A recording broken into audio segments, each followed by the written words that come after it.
todos os idosos deveriam se vacinar com as vacinas preconizadas, né, para a população idosa. Hoje a gente tem um calendário de vacinação que ele foi atualizado agora, inclusive esse ano, pela Sociedade Brasileira de Imunização.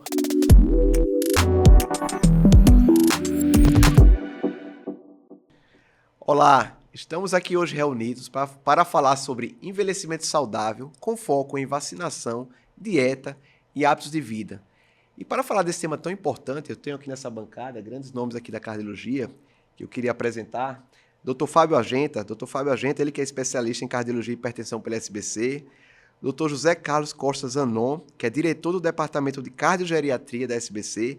Ele é especialista em cardiologia e ecocardiografia pela SBC e é professor da Escola de Medicina da Universidade Federal de Ouro Preto. E doutora Jéssica Miriam de Amorim Garcia, que é presidente do Departamento de Cardiogeriatria da SBC. Ela é doutora em Ciência da Saúde pela UFPE e pós-graduada em Cardiogeriatria no INCOR e Santa Casa de São Paulo. Sejam bem-vindos, pessoal. Obrigado. Então, a gente está aqui reunido hoje porque tem uma campanha que a SBC promove junto com o Departamento de Cardiogeriatria, que é: se você é 50 a mais, cuide-se mais.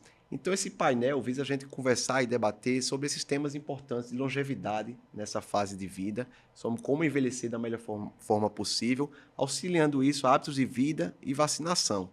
Então, eu queria começar aqui a fazer uma pergunta para o Dr. Fábio. Fábio, a gente sabe que a vacinação ela tem os seus benefícios no combate às doenças infecciosas e existe uma grande parcela da população que não tem uma certa aderência, e a gente sabe o quanto é importante isso no adulto e no idoso. Queria que você falasse um pouco sobre isso. Pois bem, é uma honra estar nessa mesa com os doutores. Agradeço a SBC, a GSK. A imunização, quando ela vem para o mundo do adulto, do idoso, do cardiopata, vamos lá, na cardiogeriatria, né? Ela transpõe a prevenção primária. Ou seja, prevenção primária é quando eu vou aplicar uma vacina contra a gripe, a influenza, e eu estou me propondo a evitar a gripe nesse indivíduo, ou que essa gripe não se manifeste de forma tão severa para que não haja internação hospitalar e até mesmo mortalidade. Mas no mundo do adulto, do idoso, do cardiopata, quando eu falo em vacinação, eu vou além da prevenção primária, eu já estou falando em prevenção secundária. E o que é isso? Quando eu faço a vacinação nesse mundo do cardiopata, eu estou prevenindo que descompense as doenças de base desse indivíduo. Ou seja, aquele problema do coração, da insuficiência cardíaca, da pressão, do diabetes, que estava tudo controladinho com os remédios, tudo organizado. Quando eu tenho uma doença assim, seja uma pneumonia ou uma gripe, vai descompensar. Veja você que tem um problema de insuficiência cardíaca, o coração grande, pode até mesmo ir água para o pulmão, ter que internar. Às vezes a doença fica tão grave que vai para a UTI, pode até levar à mortalidade.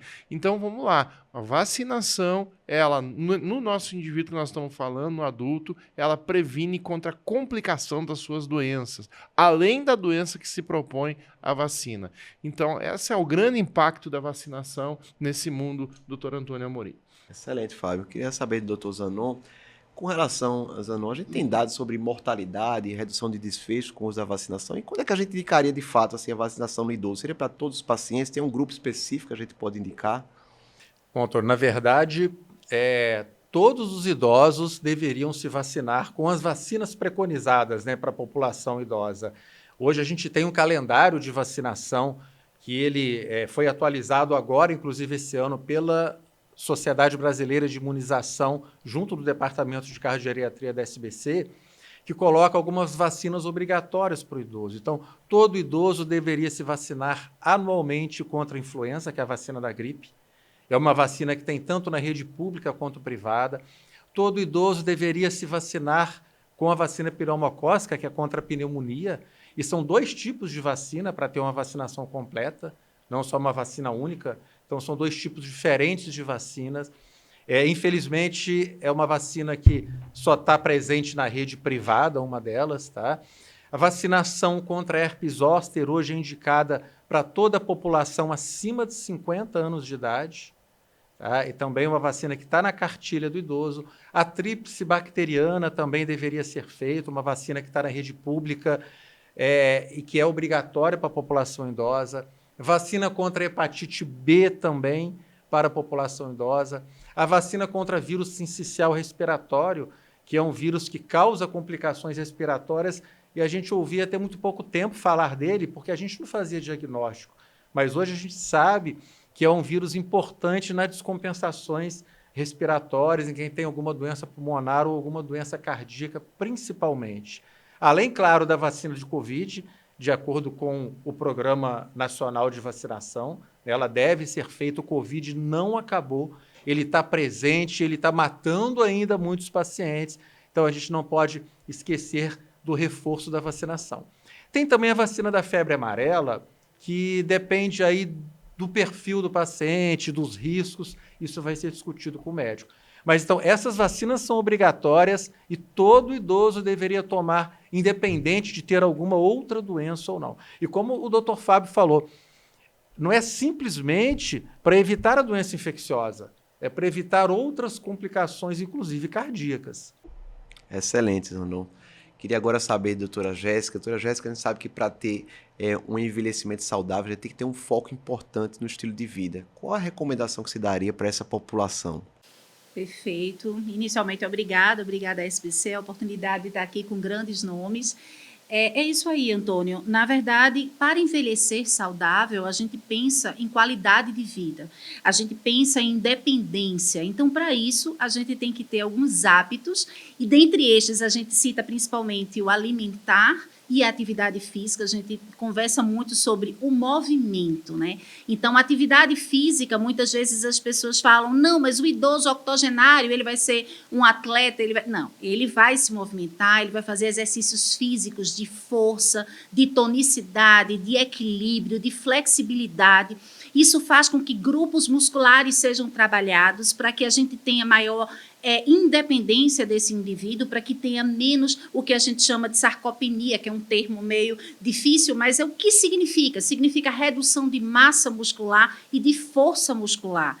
E com o envelhecimento, a tendência é esses grupos musculares eles diminuírem com o envelhecimento. Então, a gente tem que trabalhar para que esses indivíduos eles tenham maior tempo de vida com essa independência, e aí a atividade física é fundamental. Em relação à alimentação, também, o hábito de vida vem junto com a alimentação mais saudável, e essa aí nós citamos principalmente baseada em frutas, em leguminosas, na proteína do peixe, a proteína branca, né, que não seja muito a proteína da carne vermelha, mas sim muitas vezes de aves, e aí a gente vai ter, na verdade, a dieta mais balanceada, rica em fibras. A fibra é importante para que o hábito intestinal desse indivíduo seja mais regular, e aí nós vamos associar essa alimentação mais saudável com atividade física, com movimento. Então, a gente vai ter, sim, um envelhecimento com qualidade. Excelente. Essa é uma campanha da Sociedade Brasileira de Cardiologia, em conjunto com o Departamento de Cardiogeriatria. Se você é 50 mais, cuide-se mais, com o apoio da GSK. Então, queria agradecer aqui a presença de vocês para esse painel de discussão. E vamos em frente e cuidar para ter uma longevidade mais saudável dos nossos pacientes. Muito obrigado. Obrigado. Obrigada a todos.